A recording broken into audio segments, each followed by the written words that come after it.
Merhaba. Bugün sizlerle insanlık tarihine şekil veren en ilginç ve gizemli yapılarından biri olan labirentlerin dünyasına adım atıyoruz. Labirent nedir? Ne zaman ortaya çıkmıştır ve neden bu kadar büyüleyicidir? Gelin hep birlikte keşfedelim.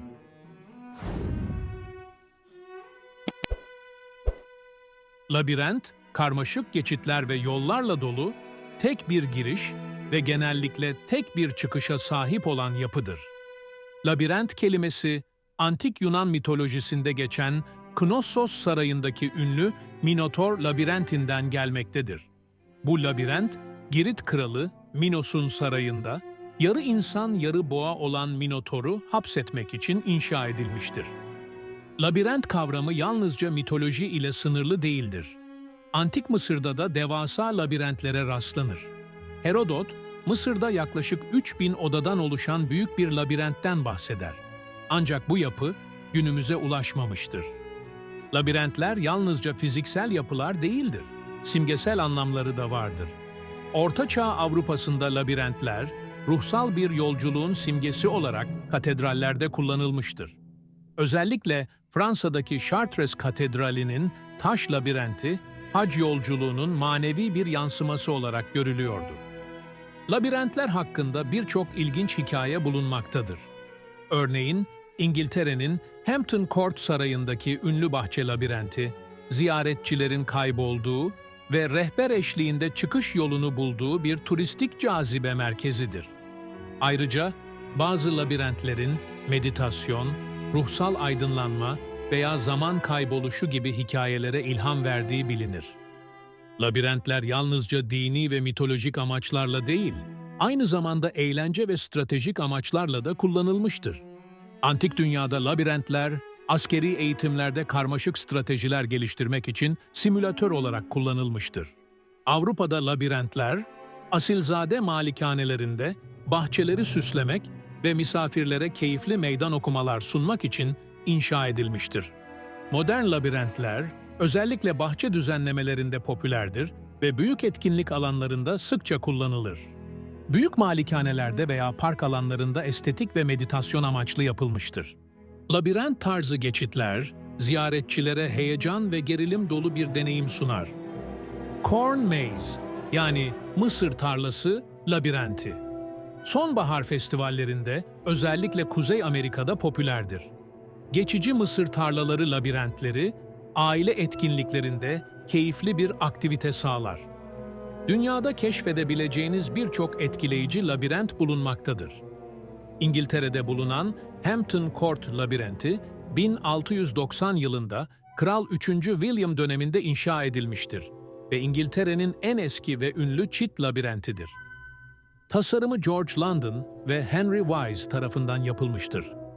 Labirent, tarihi boyunca birçok ziyaretçiyi ağırlamış ve turistlerin kaybolduğu ünlü bir mekan olmuştur. Fransa'da Chartres Katedrali labirenti 13. yüzyılda inşa edilmiştir. Katedralin ana salonunda yer alan taş labirent, hac yolculuğunun simgesi olarak kullanılmıştır. Orta Çağ'da kutsal bir deneyim yaşamak isteyenlerin ayin sırasında bu labirenti yürüdüğü bilinir. İngiltere'de Longleat labirenti. 1978 yılında inşa edilen bu labirent, bitki labirenti olarak dünyadaki en uzun labirentlerden biridir ve 2700 metrelik bir yola sahiptir. İtalyan stili, bahçelerle çevrili olup turistlerin favori rotalarından biridir. İtalya'da bulunan Masone labirenti, 2015 yılında Franco Maria Ricci tarafından tasarlanmış ve açılmıştır. 8 hektarlık bir alana yayılan bu devasa bambu labirenti, modern dönemin en büyük bitki labirenti olarak bilinir. Dünyanın en büyük bitki labirenti, İtalya'daki Masone labirentidir ve 8 hektarlık bir alana yayılmıştır. Bu labirent, bambu bitkileriyle çevrilmiştir ve tam anlamıyla bir sanat eseridir. Villa Pisani labirenti, İtalya, 18. yüzyılda inşa edilmiştir ve kaybolan labirent olarak anılır. Napolyon'un bile burada kaybolduğu rivayet edilmektedir.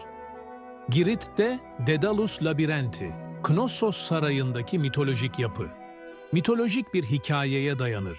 Ancak Knossos Sarayı'ndaki kalıntılar, bu mitolojik labirentin ilham kaynağı olmuştur. Labirent, M.Ö. 1900 ile 1400 yılları arasında Minos uygarlığı döneminde inşa edilmiştir. Antik Yunan'da bir genç, cesaretiyle ünlü Theseus, Atina halkını kurtarmak için Girit adasına yelken açar. Görevi, Minotor'un yaşadığı devasa labirente girip onu öldürmektir. Ancak labirent öyle karmaşıktır ki, girmeden önce geri dönüşün imkansız olduğu söylenir. Theseus, labirente girebilmek için Girit kralı Minos'un huzuruna çıkar. Labirente giriş izni alır ancak hiçbir silah taşımadığı dikkat çeker. Minos, ona meydan okuyarak zafer şansının olmadığını söyler. Theseus'a Minos'un kızı Ariadne gizlice yardım eder. Ona bir ip yumağı verir ve şöyle der: Bu ip, yolu bulman için tek kurtuluşun olacak. İpi girişe sabitle ve yolu kaybetmeden ilerle. Theseus, Ariadne'ye teşekkür eder ve cesurca labirente girer. Theseus, dar taş koridorlardan geçerken kulaklarında yankılanan Minotor'un kükreyişini duyar. Işık azalmaya başladıkça labirentin havası ağırlaşır. Minotor'un devasa silüeti, labirentin loş ışığında belirir.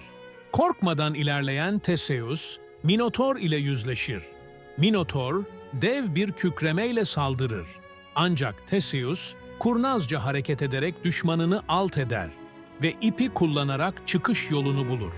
Bu hikaye yalnızca bir efsane ama aynı zamanda insanın bilinmeyenle mücadelesinin simgelerinden birisidir. Labirent, bu anlatıda kaderin, korkunun ve zekanın bir sahnesidir. Theseus'un yolculuğu, hepimize cesaret ve irade gerektiren anlarımızı hatırlatır. Labirentler, yalnızca edebiyat ve mitoloji ile sınırlı değildir. Bilimsel deneylerde de kullanılır. Özellikle fare labirentleri, öğrenme ve hafıza deneyleri için önemli bir simülasyon ortamıdır. Labirent kavramı, popüler kültürde de sıkça karşımıza çıkar. Özellikle Harry Potter ve Ateş Kadehi filminde devasa labirent sahnesi heyecan doludur. Benzer şekilde Westworld gibi dizilerde de karmaşık geçitler, karakterlerin içsel yolculuklarını yansıtır. Bugün labirentler yalnızca fiziksel yapılar değil, hayatımızın bir metaforu haline geldi. Sıra dışı kararlar, karmaşık durumlar ve yollar. Tüm bunlar aslında kendi labirentimizi çözmeye çalışmamız değil mi? Labirentler, hem gizemi hem de anlamıyla zamansız yapılar olarak kalmaya devam ediyor. Peki siz hiçbir labirente adım attınız mı?